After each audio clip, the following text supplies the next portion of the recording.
बातमीपत्राच्या सुरुवातीला एक मोठी बातमी। रायगड जिल्ह्याच्या कोर्लईमध्ये उद्धव ठाकरेंनी घेतलेल्या संपत्तीचा हिशोब ठाकरे कुटुंबाला द्यावा लागेल याचा पुनरुच्चार भाजप नेते किरीट सोमय्या यांनी केलेला आहे। कोर्लईतील 19 बंगल्यांच्या कथित घोटाळ्या प्रकरणात आता अधिकाऱ्यांविरोधात गुन्हा दाखल करण्यात आलाय। त्यामुळे उद्धव ठाकरे यांच्या अडचणीत वाढ होण्याची शक्यता आहे। दरम्यान एफआयआर मध्ये ठाकरे कुटुंबियांचं नाव नसल्याची माहिती पुढे आलेली आहे आणि कोर्लईतील 19 बंगला कथित घोटाळा प्रकरणी ग्रामविकास अधिकारी आणि बीडीओवर रेवदंडा पोलीस स्टेशनमध्ये गुन्हा दाखल झालाय। ठाकरेंनी 19 बंगल्यांची माहिती लपवलेली आहे असा दावा किरीट सोमय्या यांनी केलाय।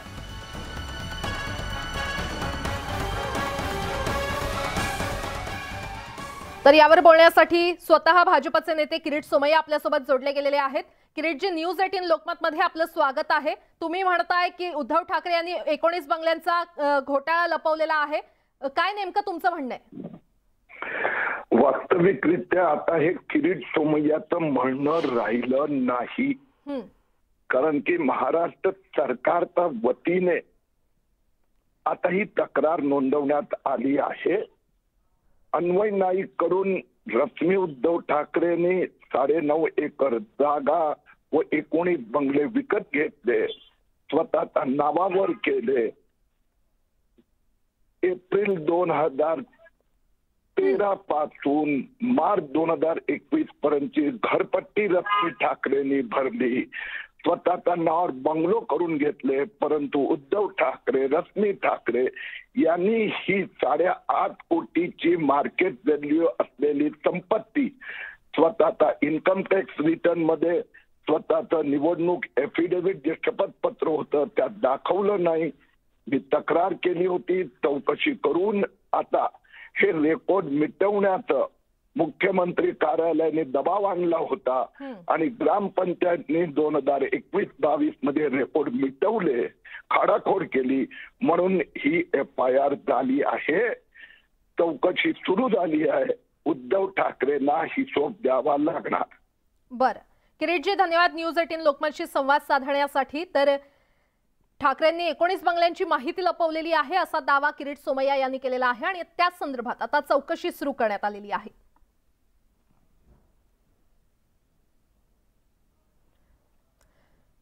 आणि आता बातमी आहे पोटनिवडणुकी संदर्भातली। कसबा आणि चिंचवडच्या निवडणुकीच्या प्रचाराचा आज शेवटचा दिवस आहे आणि त्यामुळे भाजप काँग्रेससह अपक्ष उमेदवारांची मतदारांपर्यंत पोहोचण्यासाठीची लगबग पाहायला मिळते।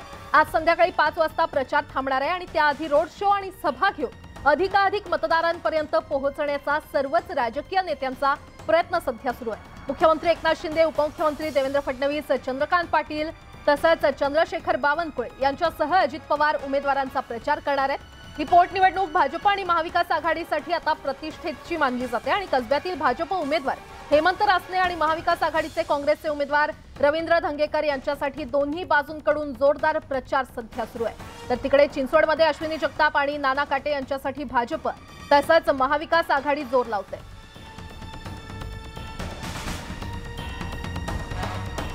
पुण्यामध्ये आज खरं तर पॉलिटिकल फ्रायडे पाहायला मिळतोय, कारण कोण बाजी मारणार याकडे सगळ्यांचं लक्ष लागलेलं आहे। पोटनिवडणुकीसाठी आता प्रचार शिगेला पोहोचलेला आहे आणि आज प्रचाराचा हा शेवटचा दिवस।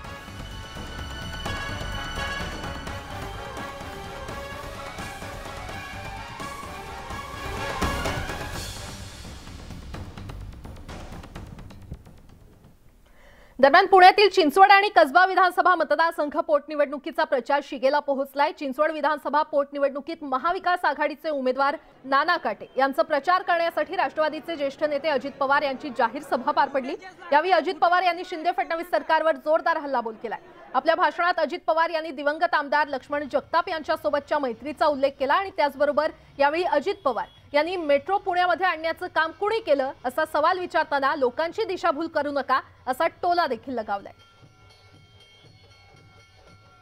लक्ष्मण जगताप मी तयार केलेला कार्यकर्ता, मी त्याच्या तिथं घरी गेल्यानंतर काय घरी कसा बसायचा, सुरुवातीचा 92चा काळ आठवायचा लक्ष्मणचा। 92 ते 2014 पर्यंत तो माझ्या बरोबर होता। मी 2 वेळेला आमदार केला की नाही, मी त्याला महापौर केला, मी स्थायी समितीचा चेअरमन केला, पार्टीचा अध्यक्ष केला।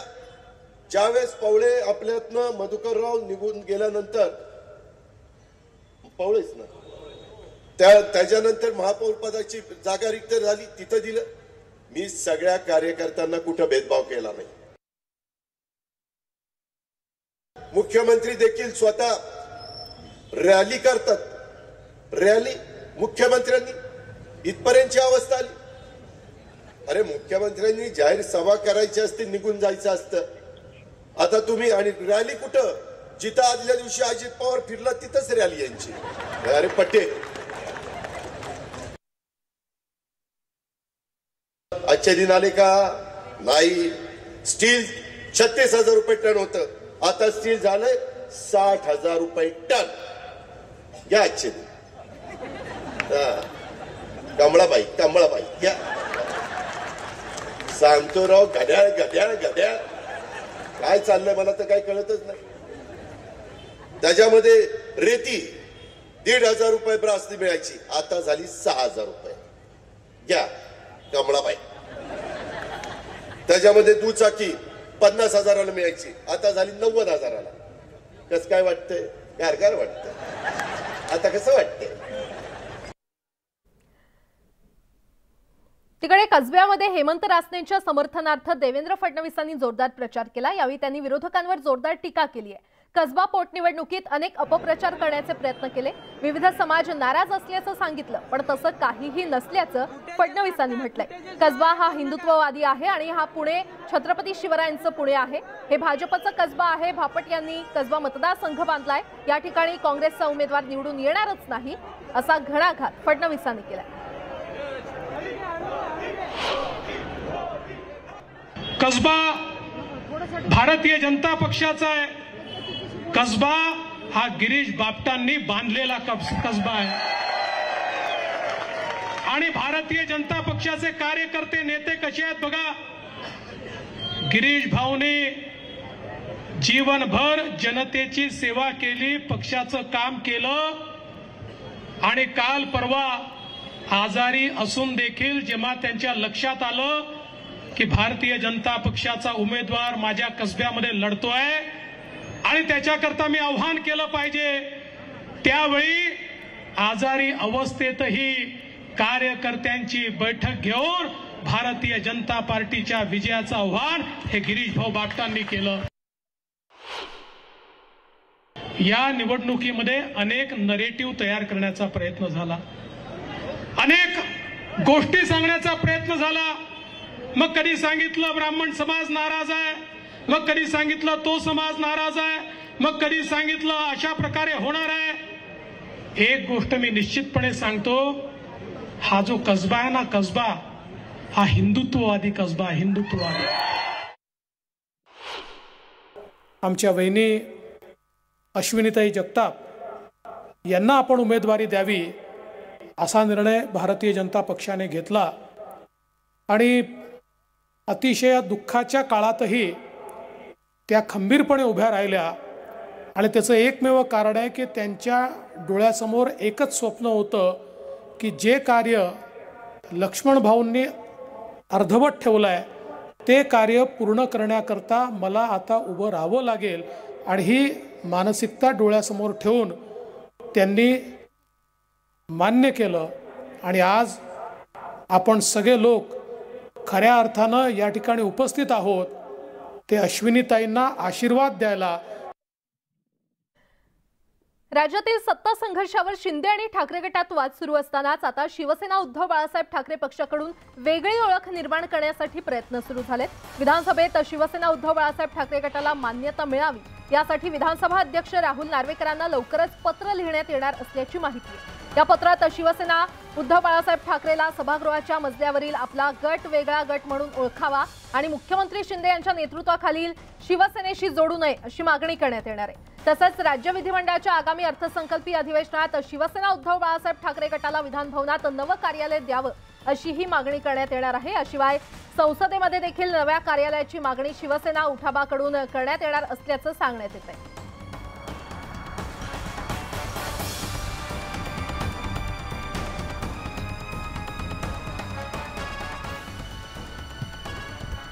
मुख्यमंत्री एकनाथ शिंदेंविरोधात आक्षेपार्ह पोस्ट करणं एका तरुणाला चांगलंच महागात पडलंय. औरंगाबादमधील पुंडलिक नगर पोलीस ठाण्यात या तरुणाविरोधात गुन्हा दाखल करण्यात आलाय.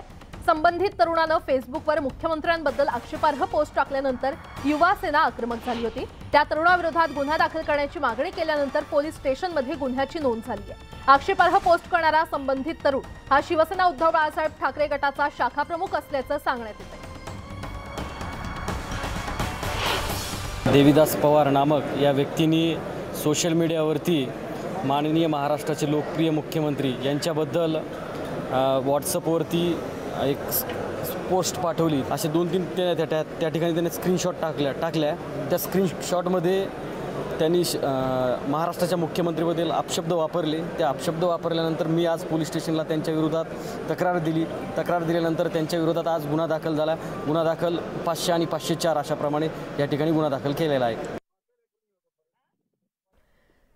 बातमी उस्मानाबादमधून। उस्मानाबादमध्ये तानाजी सावंत विरुद्ध ठाकरे गट असा संघर्ष पेटलाय। ठाकरे गटाला मोठा धक्का बसला असून माजी आमदार ज्ञानेश्वर पाटील यांचं उस्मानाबाद जिल्हा मध्यवर्ती सहकारी बँकेचे संचालक पद रद्द करण्यात आलेलं आहे। मंत्री डॉक्टर तानाजी सावंत यांचे पुतणे धनंजय सावंत यांनी ज्ञानेश्वर पाटील यांना 2 पेक्षा अधिक अपत्य असल्याची तक्रार केली होती आणि या तक्रारीवरून माजी आमदार ज्ञानेश्वर पाटील यांना अपात्र ठरवत त्यांचं संचालक पद रद्द करत पुढील 5 वर्षांसाठी जिल्हा बँकेची निवडणूक लढवता येणार नाही असा आदेश देण्यात आलाय।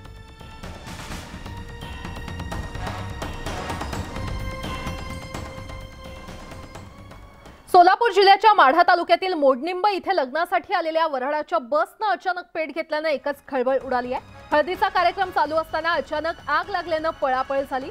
नागरिकांच्या सतर्कतेमुळे जीवितहानी झाली नसली तरी बस मात्र जळून खाक झाली आहे। पुणे इथून नवरदेवाचं वऱ्हाड या खासगी बसमधून आलं होतं आणि वऱ्हाडी मंगल कार्यालयात उतरले आणि थोड्याच वेळात या बसनं अचानक पेट घेतला।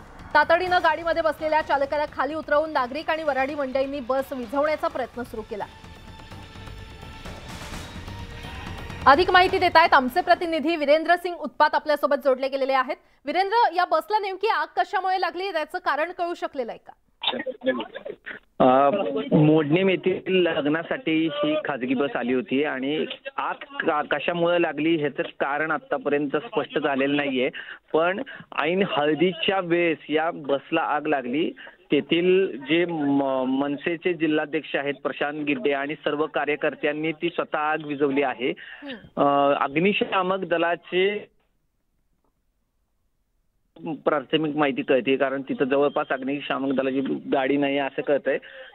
या सामाजिक कार्यकर्त्याने ती आग विझवल्यामुळे मोठा अनर्थ टळला आहे। बरं वीरेंद्र, धन्यवाद या सविस्तर माहितीसाठी। सिंधुदुर्ग तिलारी पाटबंधारे प्रकल्पासाठी मंजूर करण्यात आलेला निधी वेगळ्याच कामासाठी वापरत असल्याचा आरोप ग्रामस्थांनी केलाय। तिलारी पाटबंधारे प्रकल्पांतर्गत आई, वाजरे आणि माटणे या गावांमध्ये कालवा बांधणीसाठी 40 कोटींचा निधी मंजूर करण्यात आलाय। मात्र त्यासाठी तो न वापरता इतर कामांसाठी वापरला जातोय। कार्यकारी अभियंता आणि अधीक्षक अभियंते प्रशासनाची दिशाभूल करत असल्याचा आरोप करण्यात आलाय। अशा अधिकाऱ्यांवर कारवाई करा अन्यथा ग्रामस्थ आंदोलन करतील असा इशारा देण्यात आलाय। तर वरिष्ठ अधिकाऱ्यांच्या डोळ्यामध्ये धूळफेक करून, गोवा सरकारच्या डोळ्यामध्ये धूळफेक करून या ठिकाणी 40 कोटी रुपये पाण्यामध्ये घातलेले आहेत। ह्या संदर्भात आम्ही आवाज उठवलेला आहे। पूर्णतः कामही आम्ही बंद पडलेलं आहे आणि येत्या 8 दिवसामध्ये ह्या संदर्भात आम्ही फार मोठं जन आंदोलन सुद्धा ह्या कॅनलवरती उभं करत आहोत। आता बातमी आहे मुरबाडकरांसाठी। मुरबाडकरांवर पाणी कपातीचं संकट घोंगावतंय कारण मुरबाड ग्रामपंचायतीला पाणी पुरवठा करणाऱ्या शिरोली धरणामध्ये 2 जॅकवेल आहेत आणि त्यापैकी एक जॅकवेल नादुरुस्त झालं असल्यानं तिच्या दुरुस्तीचं काम सुरू आहे। त्यामुळे धरणामधील पाणी पूर्ण खाली करण्यात आलंय आणि हे काम पूर्ण होईपर्यंत पर्यायी व्यवस्था म्हणून बागेश्री तलावाचं पाणी वळवण्यात आलंय। त्यामुळे नागरिकांना पाणी जपून वापरण्याचं आवाहन करण्यात येत आहे।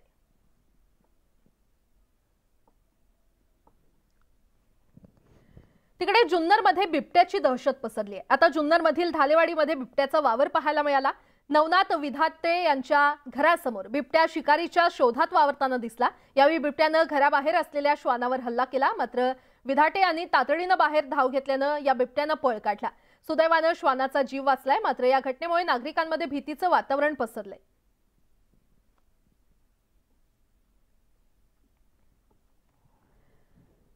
अमरावती जिल्ह्यातील गाडगे महाराजांचं जन्मगाव श्री क्षेत्र नागरवाडी इथे संत गाडगे महाराजांची 147वी जयंती उत्साहात साजरी करण्यात आली। गाडगे बाबांच्या जयंतीनिमित्त गरजू गोरगरिबांना वस्त्रदान आणि भाविकांना महाप्रसाद देण्यात आला। गाडगे महाराजांचं अंतिम श्रद्धास्थान असलेल्या नागरवाडी येथे विविध कार्यक्रमांचं आयोजन करण्यात आलं होतं, तर आमदार बच्चू कडू यांच्या हस्ते भक्त निवासाचं लोकार्पण करण्यात आलं।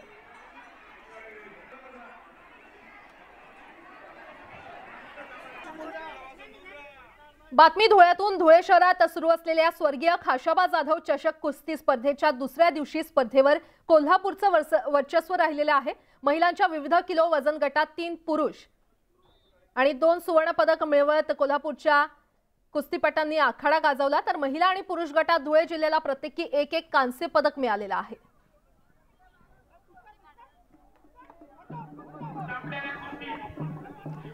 घर खरेदी करणाऱ्या सर्वसामान्यांची बिल्डर्स कडून होणारी फसवणूक रोखण्यासाठी आता शासनाने महत्त्वाचा निर्णय घेतलाय। नव्या प्रकल्पांना जारी होणारे प्रारंभ आणि भोगवटा प्रमाणपत्र ही वेबसाईटवर जाहीर करण्याबाबत राज्यातील सर्व नागरी स्थानिक स्वराज्य संस्थांना नगरविकास विभागाने आदेश दिलेले आहेत। नगरविकास विभागाच्या या निर्णयामुळे अनधिकृत बांधकामांना चाप बसण्याचा अंदाज वर्तवला जातो। प्राधिकरणांना संकेतस्थळावरील माहिती देखील सतत अपडेट करण्याचे निर्देश देण्यात आलेले आहेत, जेणेकरून ग्राहकांना राज्यातील अधिकृत आणि अनधिकृत बांधकामांची माहिती एका क्लिकवर मिळवणं सोपं होणार आहे।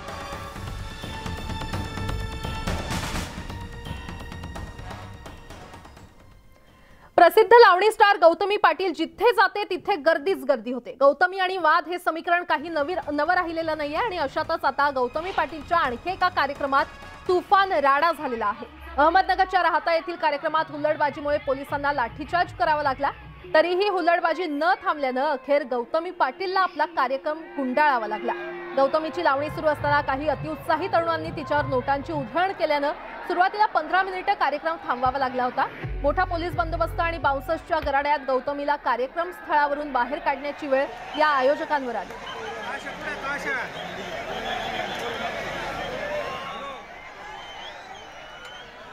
तर गौतमीनं डान्स थांबवल्यामुळे इथे राडा घालण्यात आला। गौतमीच्या डान्स दरम्यान पैशांची उधळण करण्यात आली। गौतमीच्या विनंतीनंतर देखील इथे हुल्लडबाजी सुरूच असल्याचं पाहायला मिळालं आणि प्रेक्षकांमुळे हा कार्यक्रम अखेर गुंडाळावा लागला।